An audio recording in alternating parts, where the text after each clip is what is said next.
fale especificamente sobre o santuário celestial nos estudos posteriores? Não teremos. Não? Não, podemos entrar no assunto agora, se você quiser. Então, já que foi aberto aí esse assunto, eu gostaria de saber, que é algo que eu tenho muita dificuldade de entender, não que Cristo não seja o sumo sacerdote, ele é. Isso eu acredito que ele é desde que ele foi assunto ao céu, não desde 1844. Acho que desde que ele foi para o céu, ele já é o sumo sacerdote. E o que eu não consigo entender, até lendo o livro Sacerdócio Expiatório de Jesus Cristo, do Frank Holbrook, em quase todas as páginas, porque ele menciona isso, eu botava lá, não entendo o que no céu precisa ser purificado. Ok. O irmão poderia me explicar o que no céu precisa ser purificado? Claro. No santuário terrestre a gente até entende, porque o sangue era aspergido ali, sujava o ambiente, depois tinha que haver toda uma purificação, que era um ritual também para acontecer. Agora, no céu, eu não consigo entender o que no céu precisa ser purificado. Ok. A obra de Cristo, ela foi prefigurada em todo o sistema do santuário terrestre. Tudo que acontecia lá apontava de alguma maneira para o ministério de Cristo. A ovelha que lá morria apontava para o Calvário, a morte de Cristo. O sacerdote que recebia o pecador para que ele obtivesse o perdão, representava o sacerdócio de Cristo, que nos recebe como advogado. O sumo sacerdote, que uma vez por ano, no 10º dia do 7º mês, fazia juízo, representava o ministério de Cristo, sumo sacerdotal. Aí vem a sua questão. Ele sempre foi sumo sacerdote. Claro, ele é sumo sacerdote segundo a ordem de Melquisedeque. Mas ele também exerce as funções sacerdotais. Por quê? Porque no ano 31, quando Jesus é assunto aos céus, ele vai para o santuário, ele lá começa uma obra de mediação.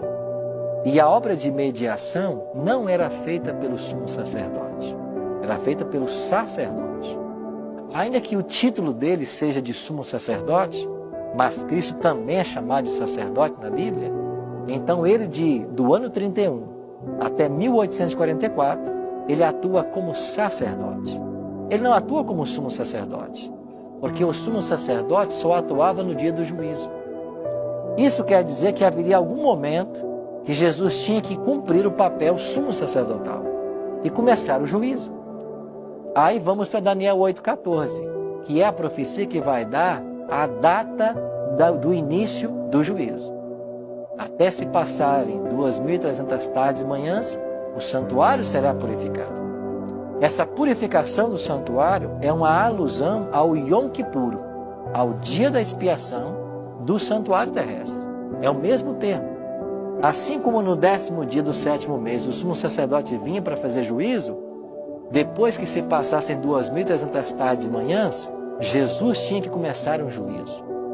E este período profético, de acordo com Daniel 9, 24 a 27, começa em 457 a.C., o que nos estende até 1844.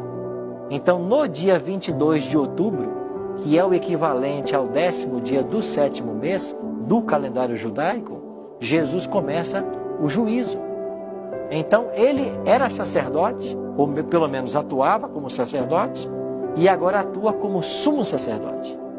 Mas espera aí, se ele agora é sumo sacerdote, por que ainda hoje há também mediação? É porque ele acumula agora as duas funções. E por que acumula?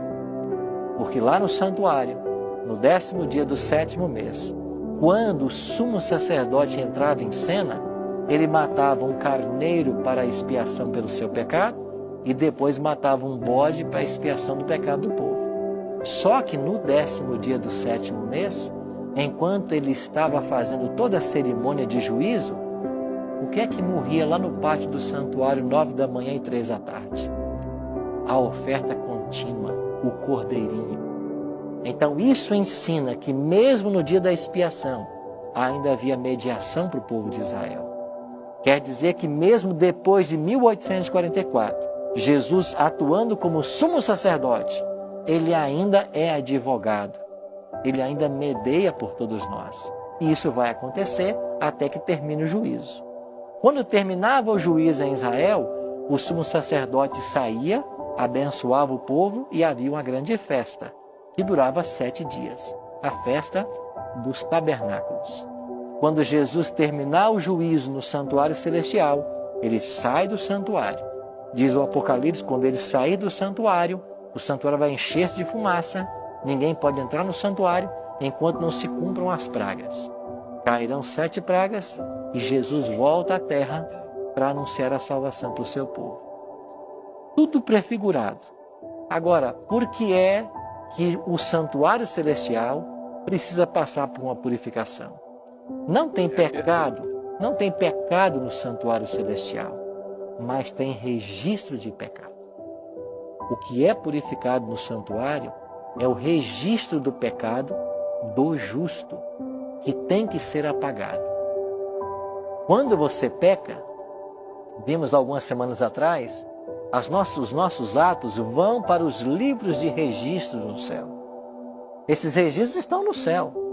Eles vão fazer parte do juízo. Quando o tribunal se assentar, os livros serão abertos.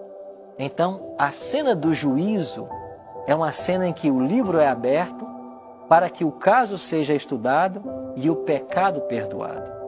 Então, esse perdão do pecado que é conferido significa o apagar o registro do santuário que eu cometi e era contra o pecador.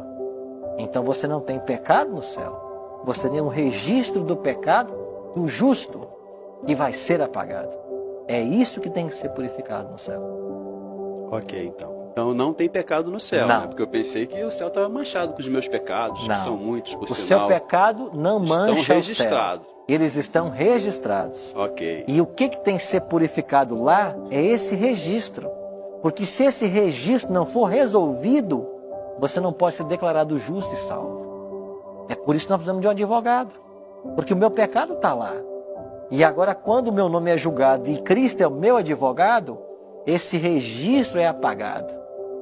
Então, o apagar do registro é a purificação desse santuário celestial. Tá ok, pastor. E sabe o que existe mais belo em tudo isso? Você se lembra quando os profetas Ezequiel e Isaías falam a respeito de Lúcifer? Como caístes, ó querubim da guarda? Você sabe que essa expressão querubim da guarda é uma expressão usada para os anjos cobridores da Arca da Aliança. Então Lúcifer, no seu estado antes do pecado, era um anjo que estava no Santo dos Santos, na presença do próprio Deus. Isso quer dizer que o pecado se originou no universo, dentro do santuário. E aonde que o pecado tem que ser resolvido? Dentro do santuário. O pecado surge no santuário, no coração de um anjo que era perfeito. E é dentro do santuário que o pecado tem que ser resolvido. Ok, pastor. Vamos para a pergunta em relação à igreja agora. Obrigado pela explicação. Ok.